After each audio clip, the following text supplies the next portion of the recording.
Hello everybody, and we're about to continue our Let's Play series of Dark Souls Remastered. We last left off taking out the Asylum Demon in the tutorial area, and now we're about to rest at our very first main bonfire.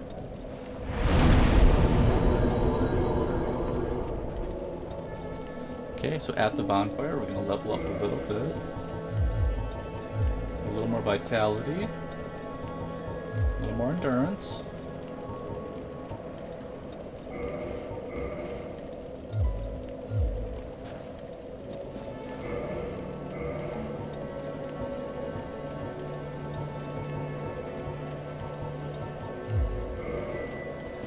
Okay, let's kind of explore Firelink for a little while. Well, what do we have here? You must be a new arrival. Let me guess. Fate of the undead, right? Well, you're not the first. But there's no salvation here. You'd have done better to rot in the undead asylum. But too late now. Well, since you're here, let me help you out. There are actually two bells of awakening. One's up above in the undead church. The other is far, far below, in the ruins at the base of Blight Town. Ring them both, and something happens. Brilliant, right? Not much to go on. But I have a feeling that won't stop you. So, off you go. It is why you came, isn't it? To this accursed land of the undead.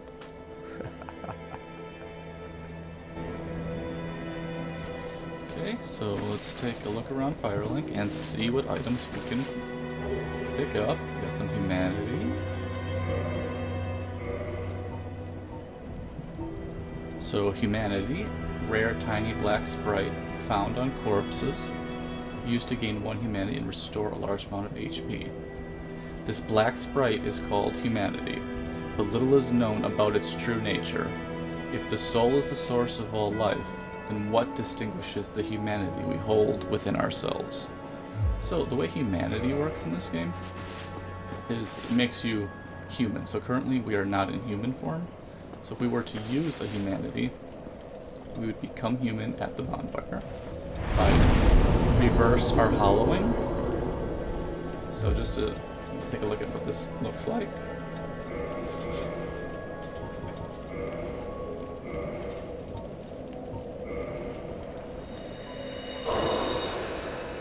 Okay, now we're going to rest at the bonfire, and we're going to reverse our hollowing.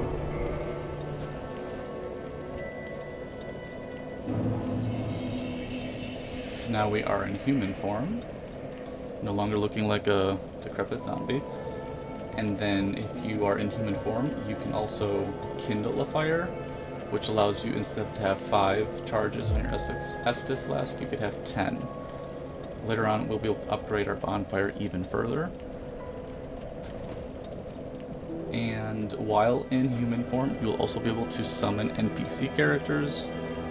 And if you want them to help you throughout your journey, they can be kind of fun. Okay, let's just keep looking around.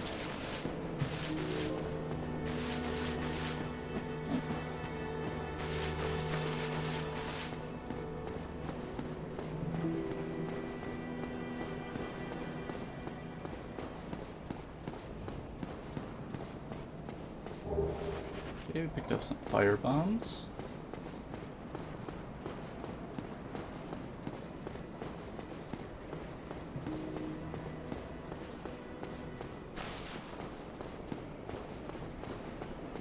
Hello there. I believe we are not acquainted. I am Petrus of Firelink. Have you business with us? If not, I'd prefer to keep a distance, if possible. Hello there. I realize that I have requested that we retain our distance, but I also want you to know that it is not meant in ill will. Here, take this, as a token of peace. No, go ahead. It's for you. Oh my, you again. Oh, I know. How about this? I have to await my companions here anyway. So what if I were to teach you some miracles? Would that please you? Very well. Then first, a covenant with the gods. Now let me share my miracles. Only their ultimate effectiveness will be determined by your efforts and your faith. Okay, so for example, this guy right here is where you're going to get all your entry-level miracles in the game to start the game. So we have like Great Heal Excerpt, Homeward, Force, Sequence, for example. We already have Heal. So if you are wanting to start buying some miracles, this is the first guy you will want to talk to. You also learn Dresser Shrug. And let's see if there's any more dialogue that he My has. companions are Milady and her young knights. She is young, but burdened by an undead mission. We are her defenses, to keep her from harm. Come again. The effectiveness of the teachings depend. Okay, so we'll kind of talk to him throughout the beginning of our playthrough. Even though, like I said, we're not really going to be doing a miracle-focused playthrough. We're actually going to be slowly converting our character into a pyromancer, as well as build up our faith to try using out the Dark Moon Blade miracle, which is a buff that you can apply to your weapons, and it is very, very fun. And we're also going to potentially work out the occult path, which is an upgrade that I have actually never used. So instead of making like a divine weapon, we make like an occult weapon. And as you upgrade your faith, your damage output would increase.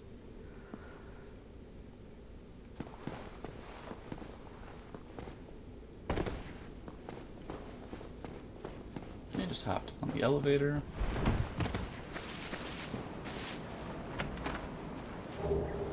Some homeward bones. The talisman and the morning star. I think we'll keep the mace for now, because we're going to be switching our weapon pretty quick anyway. Cracked red eye orb.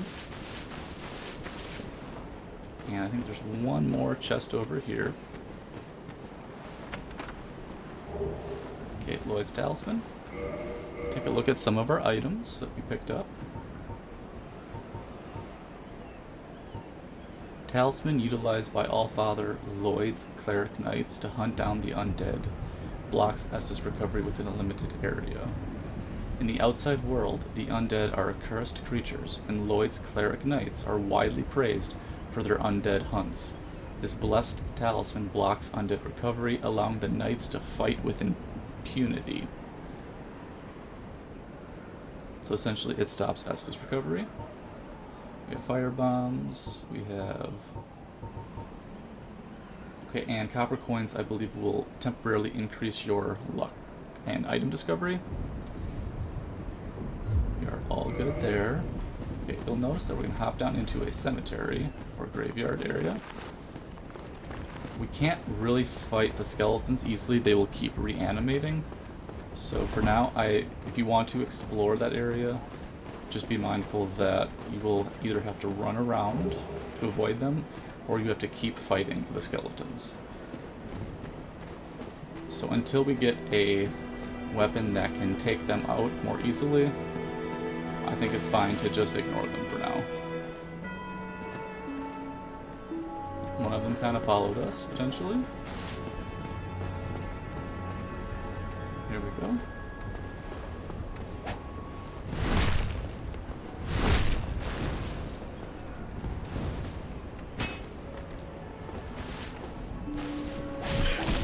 This is what I'm talking about.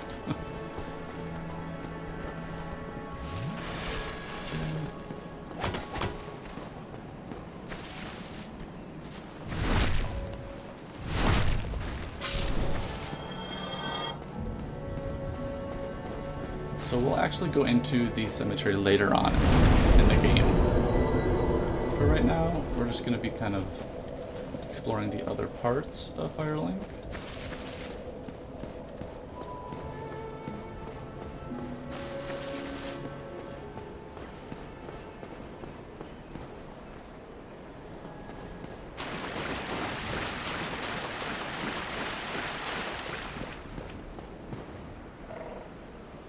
Pretty cool statue. Looks like a woman holding a baby. And this chest is already empty.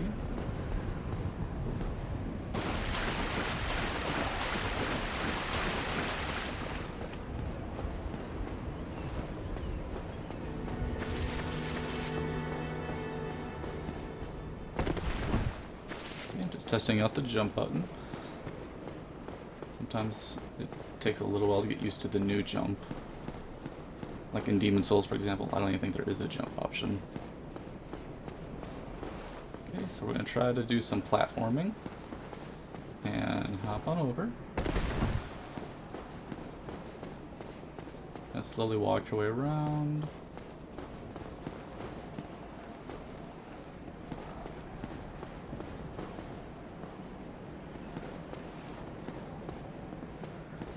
And then just kind of roll. And then we got some more souls that we can use up.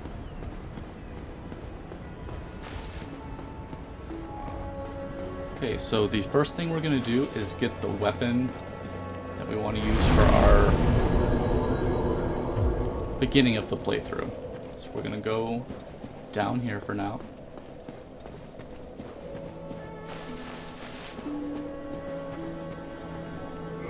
Here is our Firekeeper. She does not talk at the moment, but we will explore that throughout the game. Okay, gonna keep going down.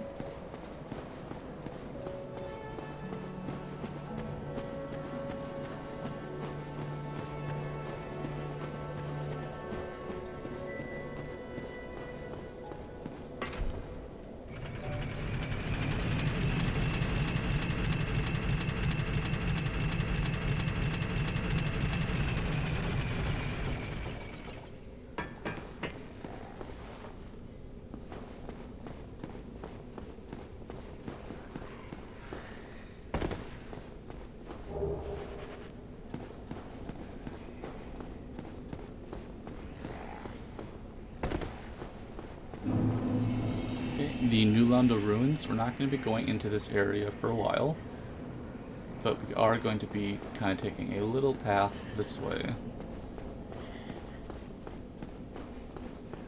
And another reason to use that master key in the beginning is that you can open up that door. And what we're going to do is we're going to be trying to get a sword that is right by kind of like a zombified dragon. An undead dragon.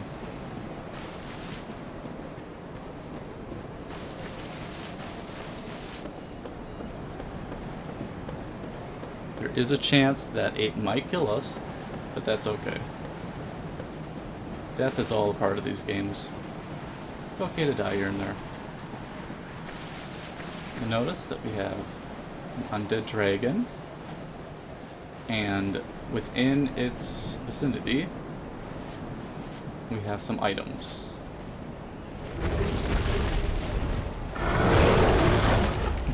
And we didn't die. Somehow we did not die. Wow. Very close. Bet you we have about 1 health left.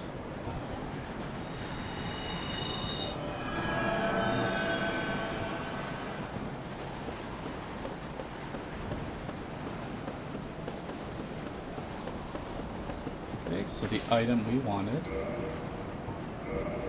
is actually the Astora Straight Sword.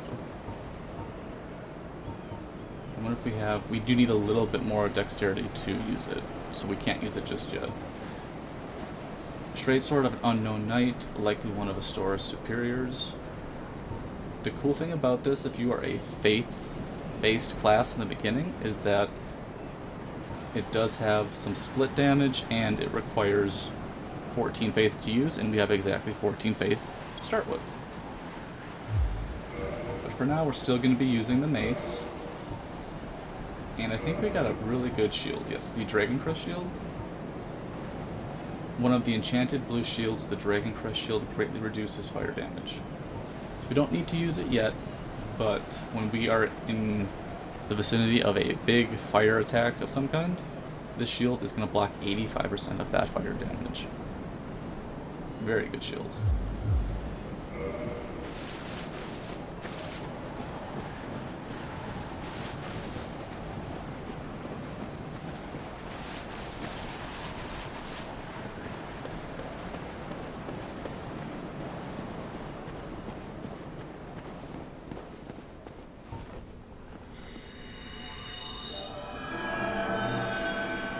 Another example of using the heal miracle when you're not in combat. That way you can preserve your Estus flasks. We're actually going to try something that is a little risky. However, it will pay off if we succeed. It's kind of like a borderline, you might just guarantee death. But we should be able to at least try it. We're going to try to get a special item that will increase our Estus Flask recovery.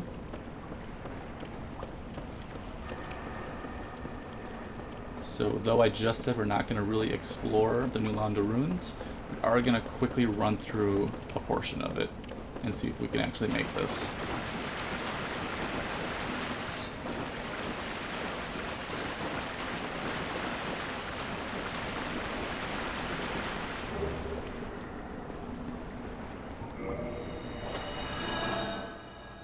Okay, we did it.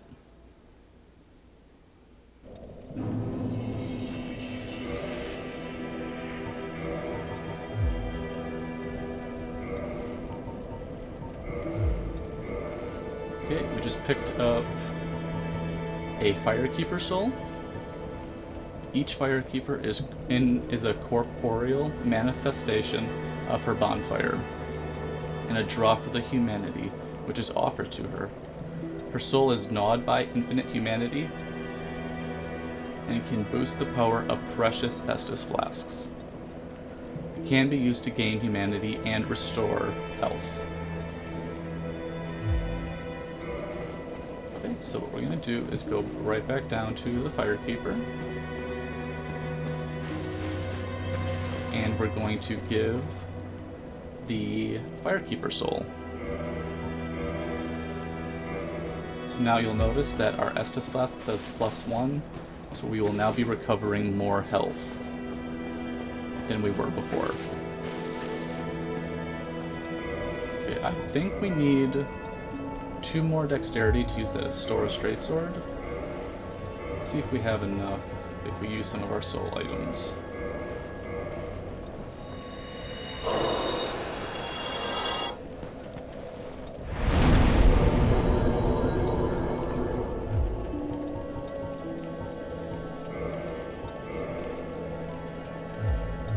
Okay, we need a little bit more.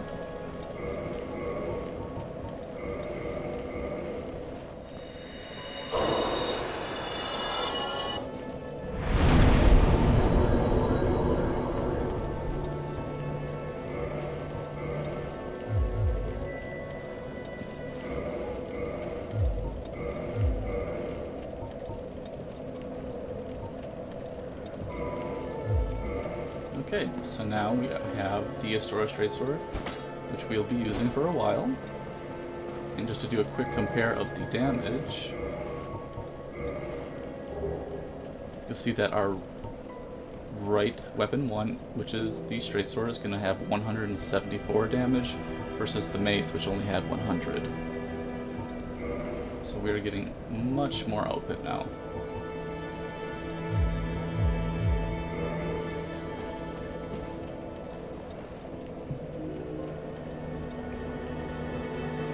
I think we are actually all set up for our actual start to the playthrough. We have our intro complete. We have went through a portion of Firelink just to kind of get our bearings for the game, and I think we're good until we start our next episode.